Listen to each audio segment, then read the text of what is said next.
Kev, thank you for joining us, man. Appreciate it. Thank you for having me. Yes. Merry Christmas to everyone. Yes. Thank you, sir. Yes. We last time we saw you was at Invest Fest. Yeah. And before that, we was at Lake Como.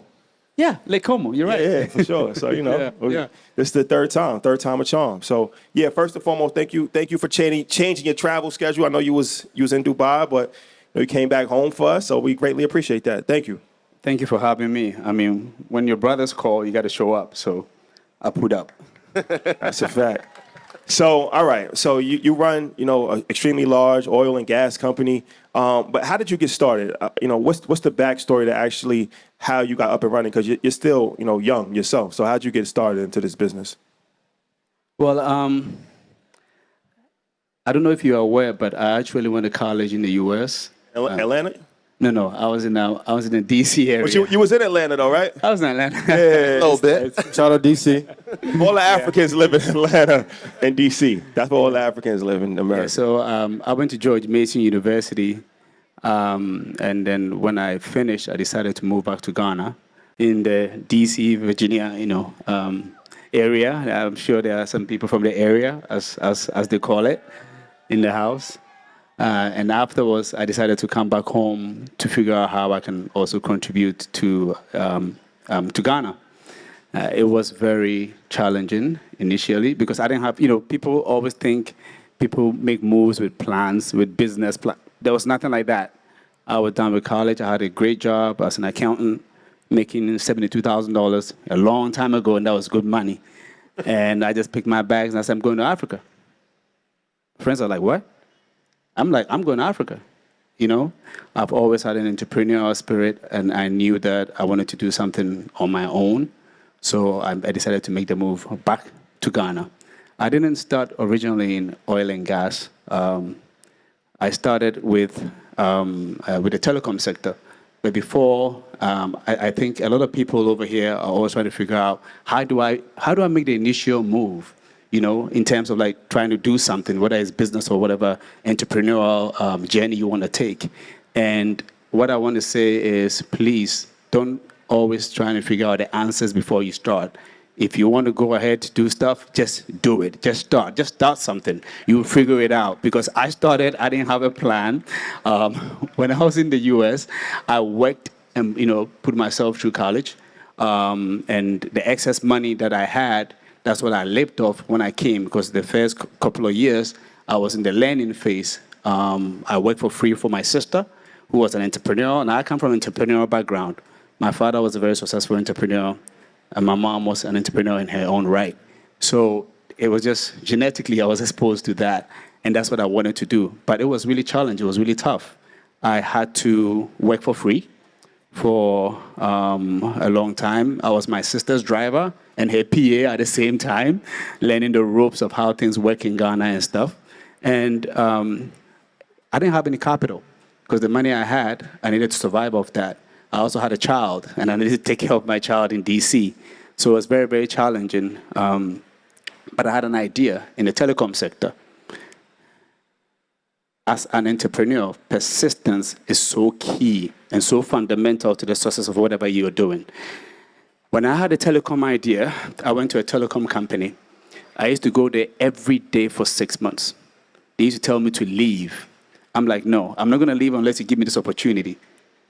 After about 6-7 months, the CEO walked out one day, called the head of, I think, contracts or something. His name was Adlai. I'll never forget it. She said, Adlai, give Kevin the opportunity because this guy will not stop showing up at our office. Literally, I was just posting there every day, just telling him, listen, give me the opportunity, and I'm going to create something which is going to bring wealth to both us, like, myself and the telecom company. And now I had this telecom amazing contract. I needed $100,000. I didn't have $5,000 to my name, but I need $100,000 before I can start. So what do? I go into a bank. I didn't have any collateral. I go into a bank. I see the CEO of a bank at 5 p.m. I present what I have to him.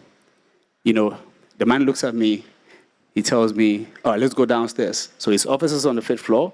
We go to the banking hall. He tells the lead teller, give him a bank draft of $100,000 to the telecom company. And tomorrow, Kevin, come and fill the application forms for the loan we're giving you today for 6 months. He believed in me because I believed in myself. He could see that I believed in myself. So he told me, he said, I have a limit of $100,000, and if you don't pay this money, I'll be sacked, literally. You have 6 months to pay this money back. The man believed in me because my story was very compelling, and he could see that I really wanted to do well for myself and believed in my ideas. So basically, it was because of the idea. Now, fortunately, I was able to pay the money back within 2 months. So then that opened other doors for me. And that's how I moved from telecoms to oil and gas. I mean, bottom line, that's how I started. So I started in telecoms, but I started with the idea of belief and persistence and just going for what you believe in. So what's the first thing that you did in the oil and gas space? Ooh, so oil and gas, the first thing I started doing in oil and gas was in the trade. I started with the trading sector. So I looked at oil and gas, and I found it surprising. How do people go deep in the ocean and find oil and gas? So I was really interested in that. And we tried in 2006 to apply for an acreage in the ocean. I was 26. I didn't have any technical or financial muscle to do that. And the government of Ghana rejected our application and told us we don't have the financial or technical capabilities, which is true. So what did I do? I decided to invest my telecoms profits that I've made to create and build the capacity, both the financial and the technical capacity to get into the oil and gas. So I reinvested the proceeds that I made. So I could have gone out balling on Lamborghinis and stuff, but I believed in my dream. So I made a transition from, investing in myself, investing in my business, investing in what I believe in. That's how I made a transition from telecoms to oil and gas. You, real quick, because Ian, I'm going to let you go, but you said that you had to apply to get acreage. That's so foreign to us. So you found like water and said, like, we want this space. How did this process go? Like, you knew that was there? Like, how did it go? So it's quite interesting. I mean, currently I own an asset which is like the size of New York City. So it's about 700 square. Make some noise for that, man. This is not an everyday thing. What? Yeah, I own an asset deep in the ocean. It's about the size of New York City. It's about 70 kilometers, in the ocean. If you're on a chopper, it will take about 45 minutes to get there on a chopper. If you're on a boat, maybe 8 hours. But it's about the size of New York City. It's really huge. And you literally got to use something this big to find the oil. Now think about it. It's very, very tedious. Yeah, deep in the ocean. So what happens is you on your own go to the government and say, hey, I think this area has potential of having oil or gas or whatever it is. And you want to do a partnership with the government. You're going to invest all your money. You're going to take all the risk. If you lose money, that's on you. If you win money, the government gets a good, a percentage of it, a part of it. And you share the profits with the government. And it took me literally, I applied in the first application in 2006, they told me I didn't have the capability. I went back, built the capability, and came back in 2012 and reapplied. Then they were like, this is not made for Ghanaians. I mean, we didn't even make the laws thinking someone from Ghana is going to do it. Now, think about it. Even our brothers in Nigeria had not done it deep in the ocean. You, a Ghanaian, want to do this? Are you out of your mind? Because you have to understand, a lot of times people think of their own challenges as your challenges, right? They don't see your ambition is not as ambitious as theirs or whatever it is. So I reapplied. It took 6 years. 2012. Then it was in 2000, it took 4 years of me basically knocking on the doors of government to say, listen, just give me the opportunity to prove that we too can do it. That's all I was trying to say. So I just wanted to change the narrative because, a lot of times we believe that we as minorities cannot do things. We cannot go to space. We cannot do other things because certain things are reserved for. Let me give you an example. If you tell some of your friends, you're thinking about building a spaceship to go to the moon, they're going to tell you what? Yeah, you crazy. Exactly. So they're looking at me, telling them, I'm going to go into the ocean to find oil and gas. Like, nigga, you out of your damn mind.